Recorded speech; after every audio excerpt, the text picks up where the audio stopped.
வணக்கம் மகளே. சென்னையில் இருக்கக்கூடிய ஜோஹோ ஐடி கம்பெனில செக்யூரிட்டியாக வேலை செய்தவர் தான் அப்துல் அலீம். இவருடைய சொந்த ஊர் பார்த்தீங்கன்னா அசாம் மாநிலம். தலைநகரான குவாஹாத்தில இருந்து ஒரு 150 கிலோமீட்டர் அப்பால தான் இவருடைய கிராமமே இருக்கு. இவருடைய கிராமத்தில் இருக்கக்கூடிய ஒரு பள்ளியில தான் இவர் படிச்சுட்டே வந்திருக்காரு.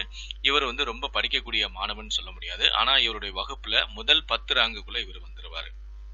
இவருடைய ஸ்கூல்ல 8ஆம் வகுப்பு படிக்கும் போதே அந்த ஸ்கூல்ல கம்ப்யூட்டர்லாம் வந்துருச்சு. அப்ப HTML உள்ளிட்ட சில அடிப்படையான கம்ப்யூட்டர் லாங்குவேஜ் விஷயங்களை அவர் படிச்சிருக்காரு. அதுக்கப்புறம் இவருக்கு கல்லூரி போகணும்னு ஆசை. ஆனா கல்லூரி போனா நம்ம இன்ஜினியரிங் தான் படிக்கணும், பொறியியல் தான் படிக்கணும் அப்படிங்கிற மாதிரி இவருக்கு ஆசை. ஆனா இவங்களுடைய கிராமத்துல இருந்து கொஞ்சம் தூரத்துல சுத்தி வட்டாரத்துல எந்த கல்லூரிகளுமே இல்ல. அப்படியே இவர் பொறியியல் கல்லூரி தான் போய் படிக்கணும் அப்படின்னா கண்டிப்பா 150 கிலோமீட்டர் டிராவல் பண்ணி அங்க குவாஹாத்தில இருக்கக்கூடிய இன்ஜினியரிங் காலேஜ் தான் போய் படிக்கணும். இவங்களுடைய பகுதியில சுற்று வட்டார பகுதியில இன்ஜினியரிங் காலேஜே கிடையாது. கலை கல்லூரி மட்டும்தான் இருந்திருக்கு.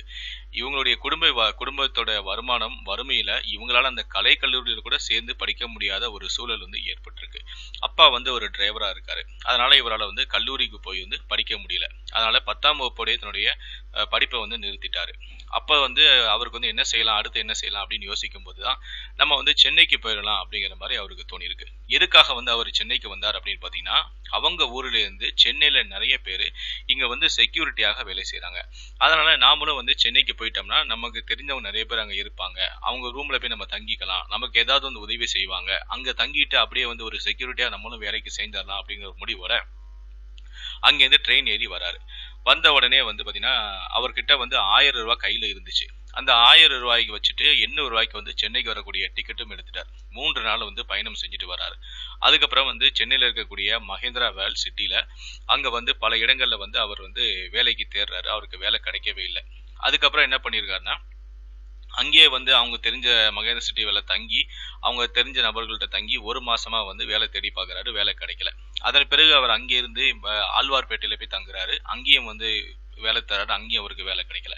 அதுக்கப்புறம் கிண்டியில இருக்கக்கூடிய அவருடைய நண்பர்கள் வீட்டுக்கு போய் அங்க தங்குறாரு. அப்பதான் அவருக்கு போரூர்ல இருக்கக்கூடிய ஜோஹோ அலுவலகத்துல ஒரு செக்யூரிட்டியாக வேலை கிடைச்சிருச்சு.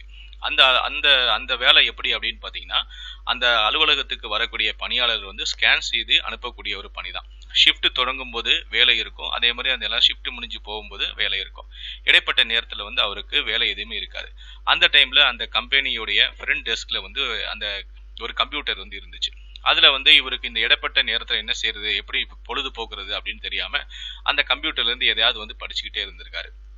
அப்போ அந்த கம்பெனில வேலை செஞ்சுட்ட ஷிபு அலெக்ஸ் அப்படிங்கிற ஒரு நபர் இவரை கவனிச்சிருக்காரு. இவரை கவனிச்சு பேச்சு கொடுத்திருக்காரு. அப்ப இவர் சொல்லியிருக்காரு, எனக்கு கொஞ்சம் பேசிக் தெரியும். நான் எங்களுடைய ஸ்கூல்ல இந்த மாதிரி நான் HTML லாங்குவேஜ்லாம் நான் படிச்சிருக்கேன் அப்படிங்கிற மாதிரி அவர் சொல்லியிருக்காரு. யாரு? இந்த அப்துல் அலீம் அந்த கம்பெனில வேலை செய்யக்கூடிய அந்த நபர்கிட்ட சொல்லியிருக்காரு. அப்போ அவர் நீ அவரு சில விஷயங்கள், நீ கம்பெனில வேலை செய்யணும்னா உனக்கு என்னெல்லாம் தேவைப்படும் அப்படிங்கிற மாதிரி சில விஷயங்களையும் அவர் சொல்லி கொடுத்திருக்காரு. அதுக்கப்புறம் அவர் கொஞ்சம் கொஞ்சமா கத்துக்கிட்டு அவரே சொந்தமாக ஒரு மொபைல் ஆப் உருவாக்கியிருக்காரு. இந்த ஒரு மொபைல் ஆப்பை உருவாக்குறதுக்கு அவர் கிட்டத்தட்ட 8 மாசம் எடுத்திருக்காரு.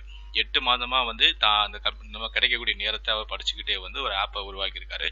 இந்த ஆப் மூலமாவே பாத்தீங்கன்னா அவருக்கு ஜோஹோல நடக்கக்கூடிய ஒரு இன்டர்வியூல கலந்துக்கக்குள்ள வாய்ப்பும் கிடைச்சிருக்கு. அதே மாதிரி அந்த வாய்ப்பை பயன்படுத்தி அவரும் இன்டர்வியூல கலந்துக்கிட்டாரு. இன்டர்வியூல பாஸ் ஆயிட்டாரு.